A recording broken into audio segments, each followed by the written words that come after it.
प्यारे बच्चों, आज हम कक्षा 10 विषय विज्ञान के अध्याय 4 जो हमारा है प्रिज्म द्वारा प्रकाश का विचलन या वर्ण विक्षेपण, इस चैप्टर का नाम है। आज सबसे पहले हम लोग बात करेंगे प्रिज्म द्वारा विचलन।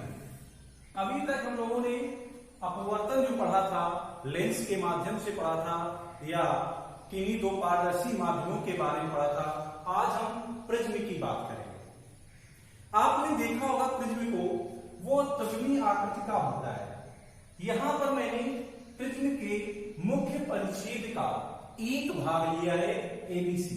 ऐसे ही सेम भाग इस साइड होगा और इस तरफ भी होता है, यानी त्रिविमीय आकृति का होता है, जिसको हम ब्लैक बोर्ड पर नहीं बना सकते हैं, क्योंकि ब्लैक बोर्ड हमारा द्विमीय आकृति का होता है।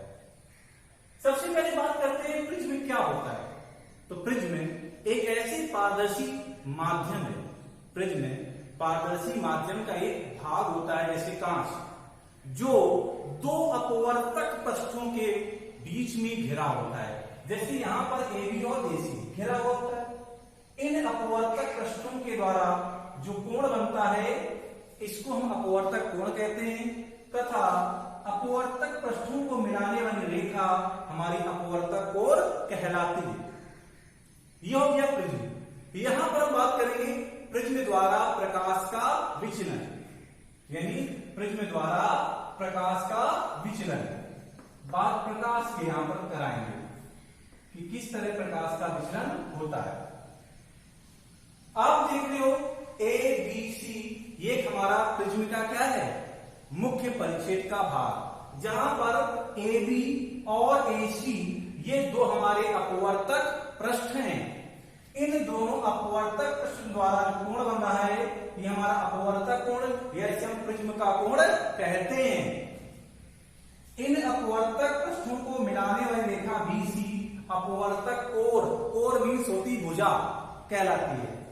अब हम लोग देखेंगे कि एक प्रकाश की किरण PQ, एक प्रकाश की किरण PQ अपवर्तक पृष्ठ AB के बिंदु Q पर खींचे गए अभिलंब की ओर झुककर, खींचे गए अभिलंब की ओर झुककर वायु माध्यम से कांच माध्यम में, यानी वायु के सापेक्ष कांच का अपवर्तन हम लोग ANG मान लेंगे। क्या है? ANG। तो वायु से कोई प्रकाश की किरण PQ अपवर्तक पृष्ठ AB के बिंदु Q पर खींचे गए अभिलंब की ओर झुककर कांच में, यानी प्रिज्म के भीतर QR दिशा में जाती है, यानी विरल से सघन में। अब प्रिज्म के भीतर, यानी सघन से विरल में, यही प्रकाश की किरण QR अपवर्तक पृष्ठ AC के बिंदु R पर खींचे गए अभिलंब से दूर हटकर RS दिशा में जाती है। यदि जब विरल से सघन में प्रवेश करती है, तो सभी को पता अभिलंब की ओर झुकती है, यहां पर झुक रही है, और जब सघन से विरल में जाती तो अभिलंब से दूर हटती है। आपतित किरण PQ को आगे बढ़ाने पर और निर्गत किरण RS को पीछे बढ़ाने पर ये एक दूसरे को बिंदु D पर काटती हैं। कहां पर काटती है?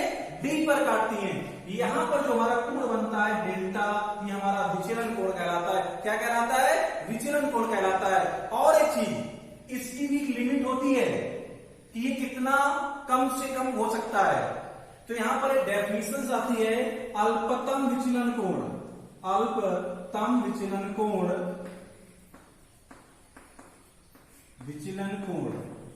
अब देखिए, ये डेल्टा हमारा विचलन कोण है, हम कर रहे हैं अल्पतम विचलन कोण की बात। तो एक और केवल एक ही विशेष आपतन कोण, जिसके लिए विचलन कोण का मान न्यूनतम होता है, अल्पतम विचलन कोण कहलाता है। यानी वह आपतन कोण, और ये केवल एक ही होगा, ऐसा कोई मान निश्चित होगा जिसके लिए विचलन कोण का मान हमारा न्यूनतम होगा, इसे हम अल्पतम विचलन कोण कहते हैं। और इसे हम डेल्टा एम से, सफिक्स में होता है, प्रदर्शित करते हैं, ये हमारा विचलन कोण कहलाता है।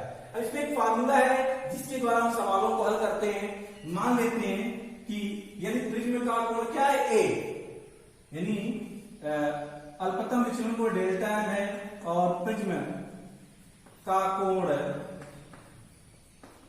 हमारा क्या है? A। तो अपवर्तनांक प्रिज्म के पदार्थ का अपवर्तनांक तो होता है n बराबर sine a plus delta m by 2 upon sine a by 2। n जो है प्रिज्म के पदार्थ का अपवर्तनांक है, a हमारा प्रिज्म का कोण है, डेल्टा m जो है हमारा अल्पतम विचलन कोण है। आप मान रख के किसी भी चीज को आप ज्ञात कर सकते हैं।